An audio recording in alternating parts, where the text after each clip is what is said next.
Everybody, Joe Vizio here. I have so much crap that I want to talk about today. Really, I got so much crap that I want to talk about today. So, I got as much room on this whole hard drive cleared up until I have probably enough room to make 2 Joe-sized videos, or maybe possibly 4 normal people videos. We'll see how it goes. We know how I'm a talker, right? So, I'm just going to jump right into something. I'm just starting off my Sunday. I'm a little late getting motivated today, but you know, I haven't had a day off. So I'm a little tired.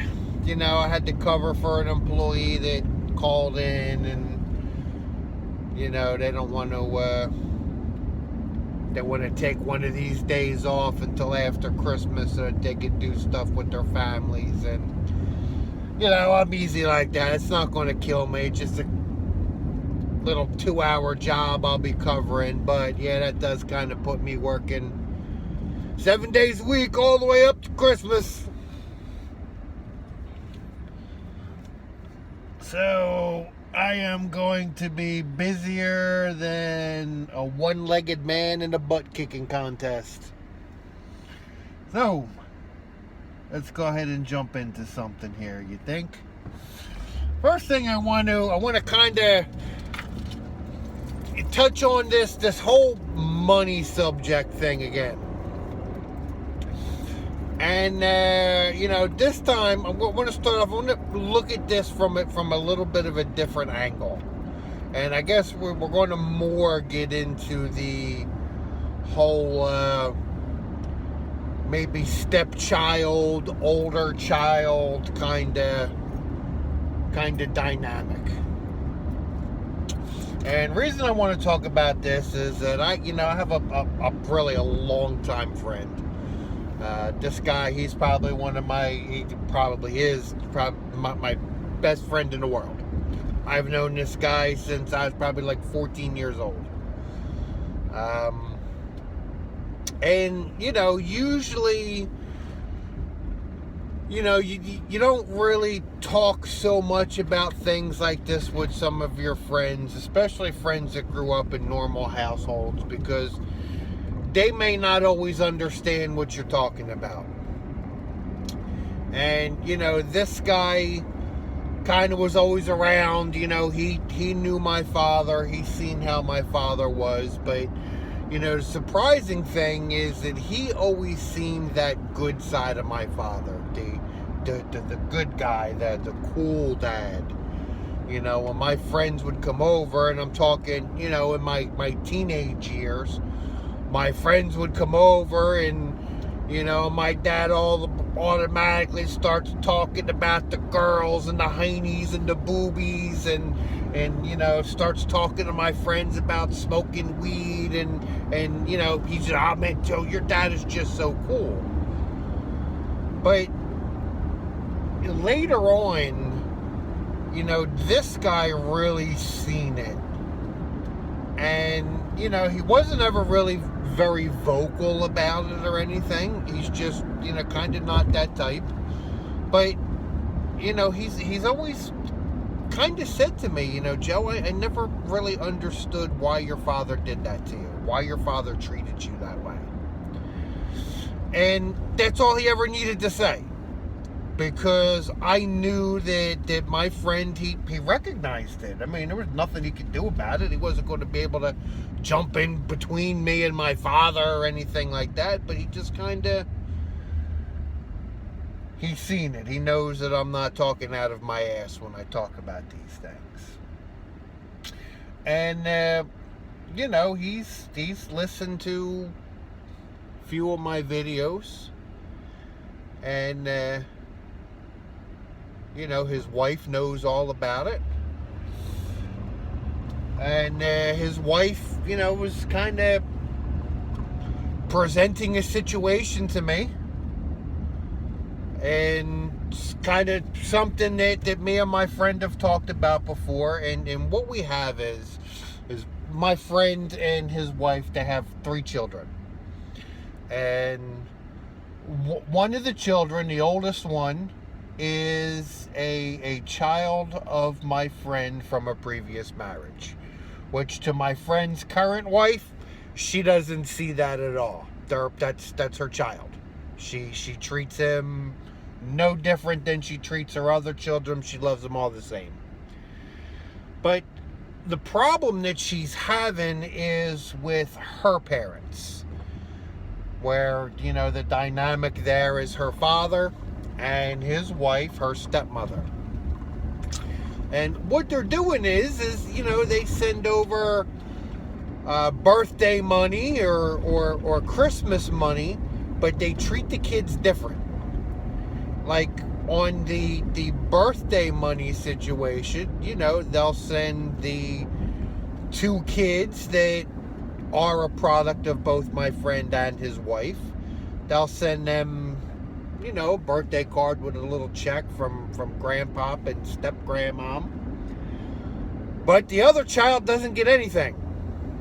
And now, from what I understand, and now the situation is, everybody got Christmas cards with a little check in there, and, the 2 unstepped children, both got $40, and the stepchild got $25. And it pissed everybody off. I mean, they have actually asked her parents, don't do that. Please treat the children the same. And, the answer comes back, well, we don't do stuff for stepchildren. Which, I mean, many of us growing up in that kind of situation, I don't need to tell you the amounts of heaping piles of bullshit that is. Now, you can't force anybody to do anything. You can't force that. You can't tell somebody, well, you have to do something for my stuff. No, you don't have to do that. But when you present something to one of these people and you're saying, hey, listen, this is a problem, please, if you're not going to do for everybody equally, just, don't. And they don't listen. They hear it, but they don't listen to it.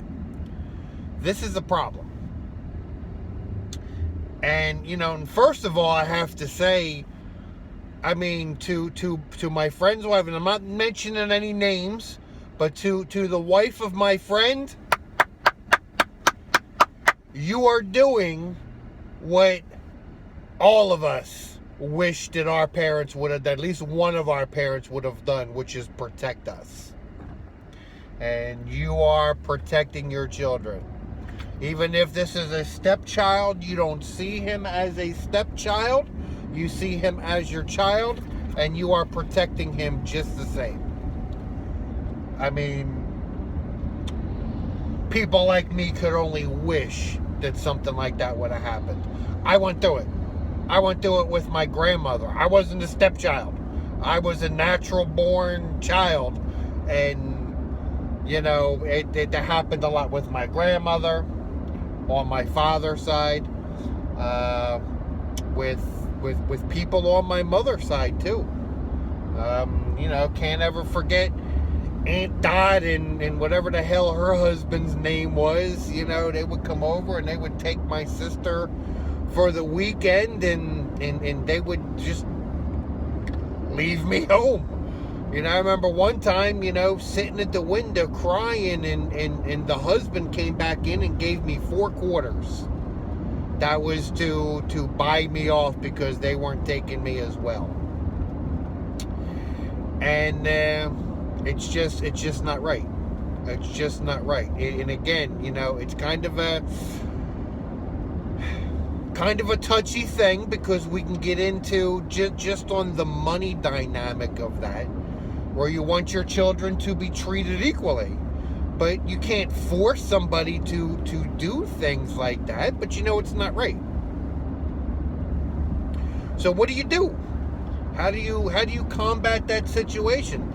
I wish at one time my mother would have said, listen, every time you come and you take my daughter out to McDonald's, or you take my daughter to the mall, and I'm left with my son sitting here crying because you never take him.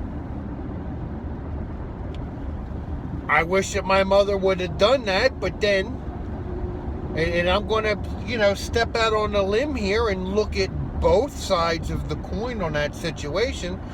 Why is my mother going to step up and say anything? Because she wasn't getting any help with the kids. So if someone's going to come and take one of them, she's probably thinking, oh, well, I can deal with one kid that's crying. Just come take this other kid away from me. Which still ain't right, because she's getting relief for herself. Meanwhile, this is damaging to me. And it is damaging. When children, no matter how old they are, when children open up a birthday card or a Christmas card and they're treated differently, this affects them. You can easily look at that and think, why am I worth less than these other kids? And in this situation, we're talking about a difference of $15. $15 separates you from treating 3 children equally, so that you can point out that one child is a stepchild and they should just feel lucky that you're doing anything for them. That just ain't right. In my opinion, that's not right. But you know how it is when you talk about the whole money dynamic. Just on the money dynamic, we always feel like greedy little ingrates whenever we talk about the money.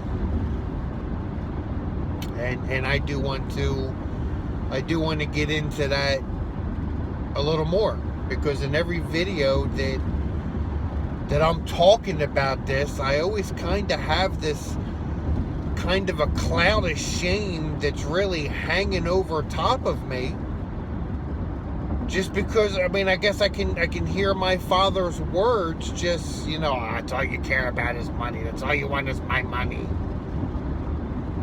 And it's not about the money necessarily, it's more about the way you use the money to treat me a certain way. Whether it was to gain control over me, whether it was used to make me feel less of a person, less worthy.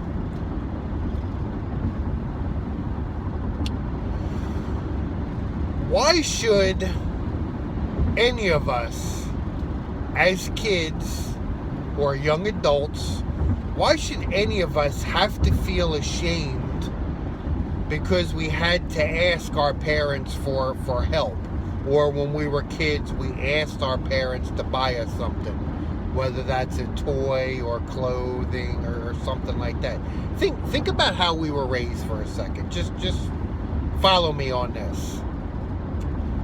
A lot of us, let's look at our parents' generation, okay? The baby boomers. The baby boomers were the ones to bring in the era of the television. TV was, invented in the early 1950s, right? Probably by 1955, 57-ish, it was common that every person had a TV in their household. At least one. So, at that point there, it became a big part of our culture. So as, my father, he was born in 1950. So by the time, TV was really making its presence known. This was a big thing in my father's life. And I bring this up with the TV in a different video just because I've always watched my father mimic things that he's seen on TV. Some of the times when he would treat me a certain way or say something to me, he kind of did it in that John Wayne-esque fashion. Like he was wanting to say something to me, and he was waiting for that approval of the studio audience. I hope you can follow me on that. I'm probably not explaining that correctly, but that's how I felt. By the time the 1970s are rolling around, TV is all but perfected. And it was something that, as soon as my father came home from work, that's what he wants to do, is he wants to put that TV on and he wants to watch TV. When my mother wants to do something and she needs a babysitter, it was the TV that babysat me. So in my generation, in my culture, in our culture, we grew up with the TV telling us that we weren't going to be happy unless we had a certain type of product, certain toys.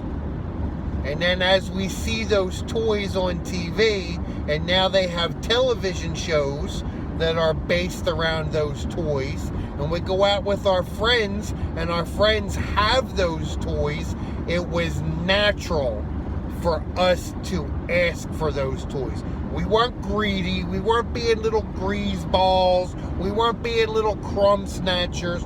We were doing what our culture was preparing us for, was teaching us. I woke up in the morning.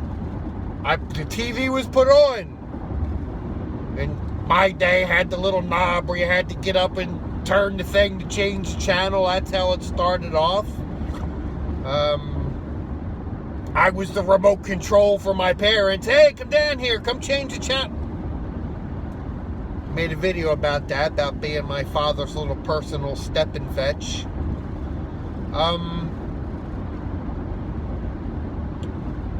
Put Bugs Bunny on and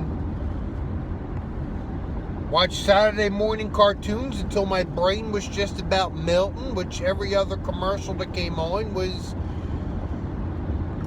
about some kind of a toy that we should have, that is going to be cool to have, and that if we don't have it, we're just not as cool as the neighbors.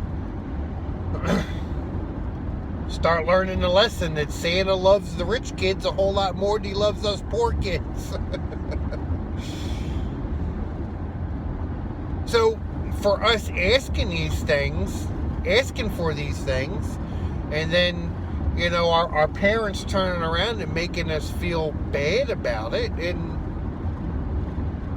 again, I guess there's kind of a fine line in there.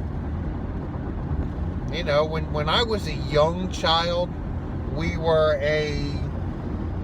best description, a lower middle class family. And as my father moved up into the ranks,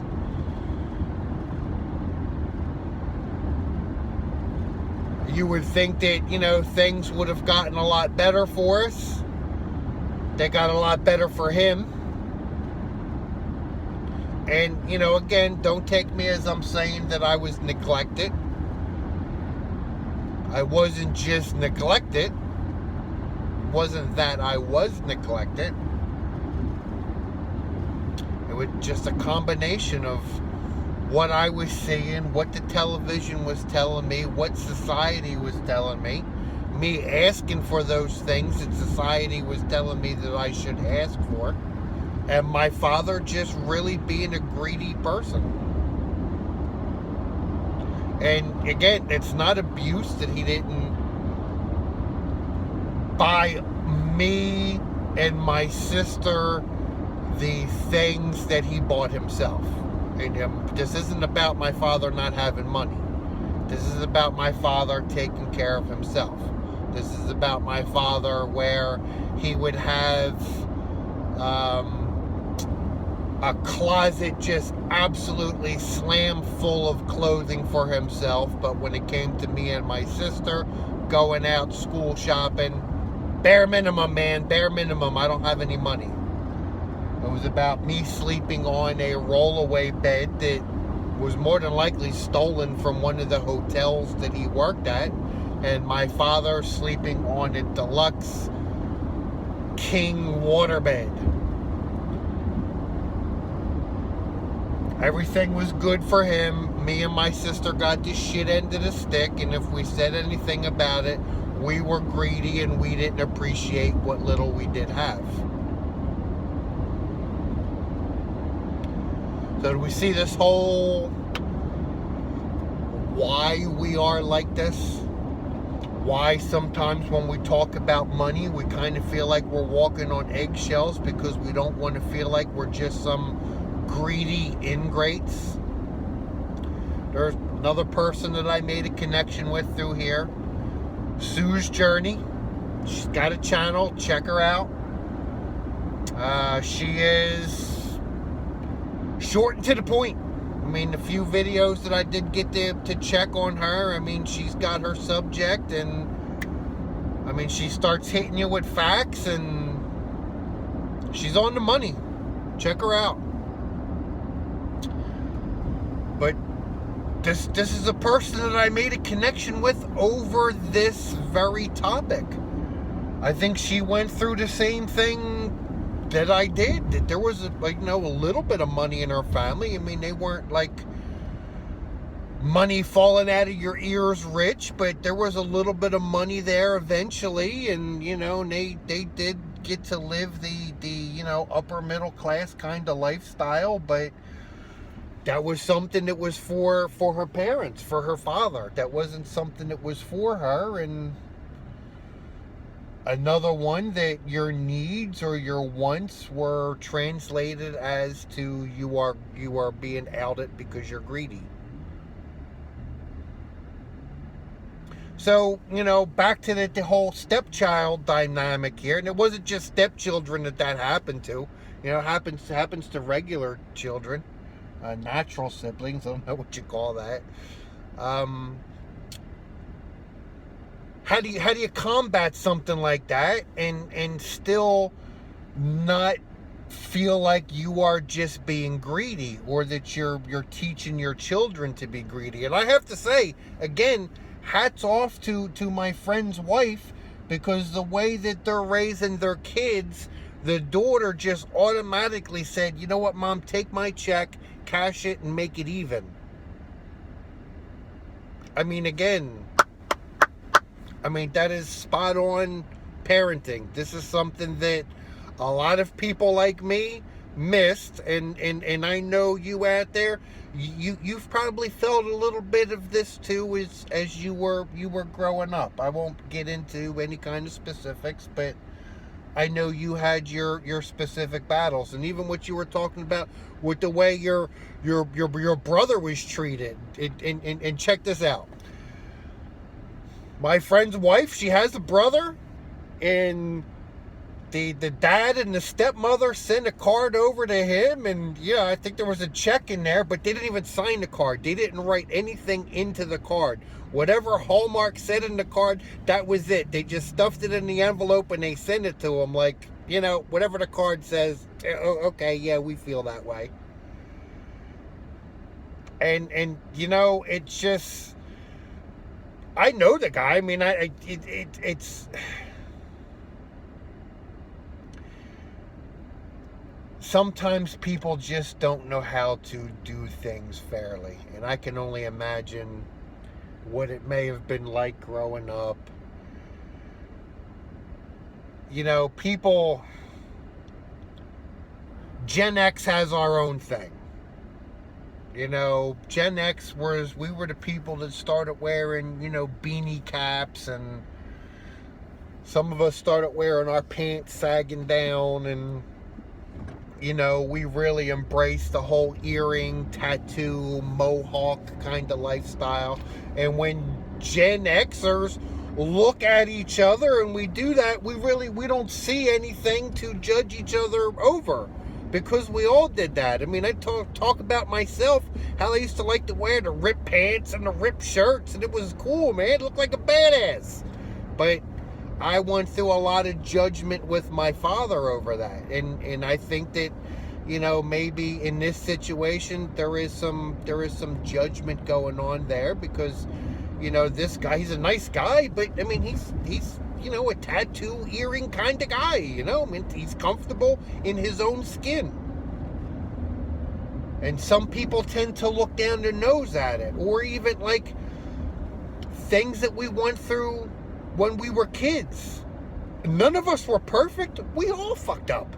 We all had our things that we did, whether you were a smart ass at times, or whether you broke something or you did something. I mean, we all had our times, but that didn't make us horrible people.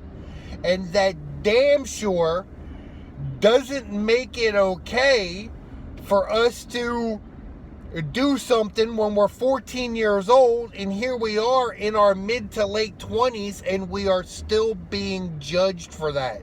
We are still being treated horribly over something like that. There's no such thing as a forgive and forget. And let's get on that subject. If people can't forgive and forget us, why the hell should we forgive and forget for them?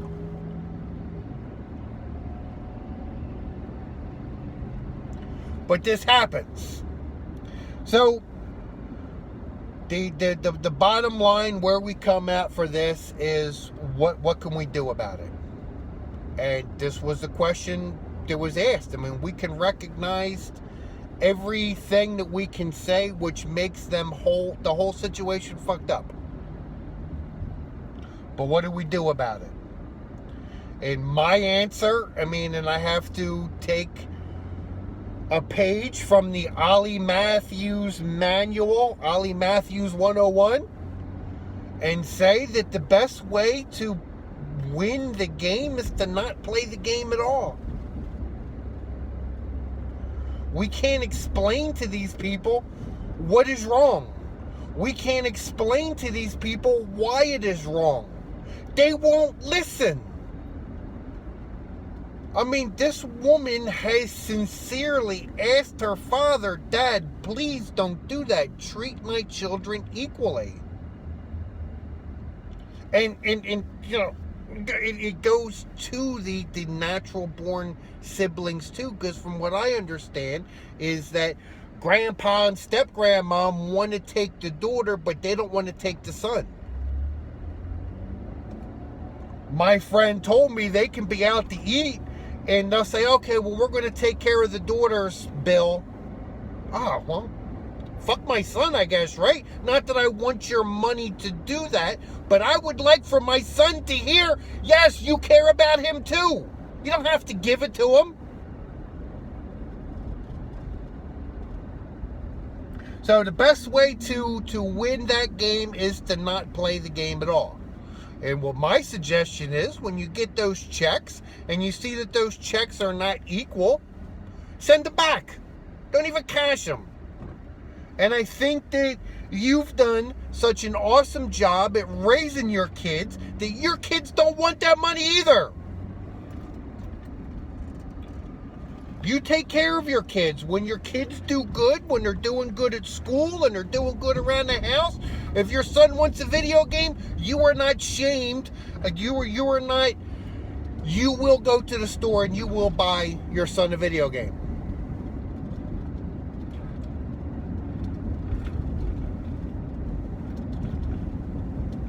So your son, your daughter, both of your sons, they know. We do the good things happen. So I don't think that they're worried about that money either. I would send it back. Here's your checks, uncashed. Do you know what? You're not going to treat the kids equally? Don't treat them at all. Just give them a phone call. That's all you have. Hey, happy Christmas. That's all. Send them an empty card. Merry Christmas. Sign it. But don't do stuff that you're going to treat my children unequally.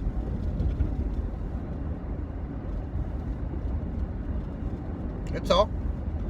Just kind of like us, doing the whole no contact thing.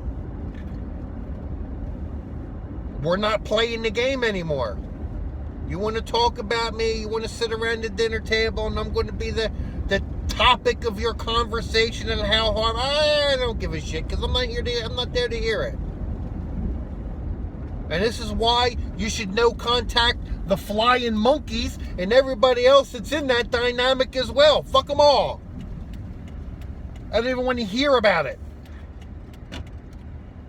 Because there's no other way to do it. There's no other way to do it. These people cannot listen to reason. It is more of and let me channel that attitude. I'm going to do what I want anyway. You ain't tell me. That's really what it is. It's a form of narcissistic supply. It is a form of, you are not going to tell me what I'm going to do. Even if I am hurting your children, even if I am hurting you, and you are asking me nicely not to do this, I am still going to do it anyway. So don't play the game. That's the only thing that you can do. And if they don't get the point, they weren't getting the point anyway, so what are you losing, right? That's my take on that. I mean, and there's a lot of gray lines and stuff in there, and I want to close this out. I know I'm getting long. I should try and take a page from like Trenton Hawkley or even What a Load Of or Sue's Journey, and just kind of watch the time on my videos. But then I do things like this, and the time is just ticking. But anyway, there's a lot in there still to uncover. I mean, this is definitely a subject that should be revisited. And we were all put into those type of positions, and you're damned if you do, and you're damned if you don't. But just like as I was saying in one of my previous videos, and I too need to harness this power and not feel ashamed, because I've done nothing wrong. I did what society conditioned me to do. I asked my parents for stuff. I knew that my father had a better job and my father had money. So I asked for, and I kind of expected the things that I seen the other kids had. I asked for and I expected the things that I seen on TV. I wasn't wrong. This is what society taught me. This is the TV that you sat me down in front of. So I don't know other way to say it. So I'm at my first building here, and I am going to make another video today, because I wanted to try and retell a story about a time that I was working for my father as a contractor. And again, it's touching on the subject of money, but it's definitely kind of on the other side of the coin, as opposed to asking for money to buy a toy as a child. This is money that I earned and really got the runaround on it. And the problem is, I made a video about it. It's probably a 30-minute long video, and I absolutely end up melting down in this video. And I'm I guess I just, don't want to show that one. And sometimes, this is why doing these videos is good. You can really get your feelings out sometimes, and really be able to look at it and think about it with a cool head afterwards, and then be able to talk about it and kind of be able to keep control of your emotions and be able to see things from both sides of the fence. because I don't ever just want to come on here and cry, I'm a victim, I'm a victim, I'm a victim. But what I want to do is I want to try and present things from both sides of the argument best I can. And even at that, like with the whole stepchild, older sibling dynamic, I would still like to touch on the subject of, and I'll just say this and you'll know what I'm talking about. Hey mom, I want to go out with my friends. Okay, no problem, but you have to take your little brother with you. I want to get into that, and I have a story that I want to tell about that very situation. So guys, thank you very much for your time, and I hope this helps everybody. And you know, keep doing what you're doing. Keep doing what you're doing. Keep hammering on this, because we're all digging up a lot of bones and giving these skeletons proper burials. And that's what we need to do. So guys, thank you very much.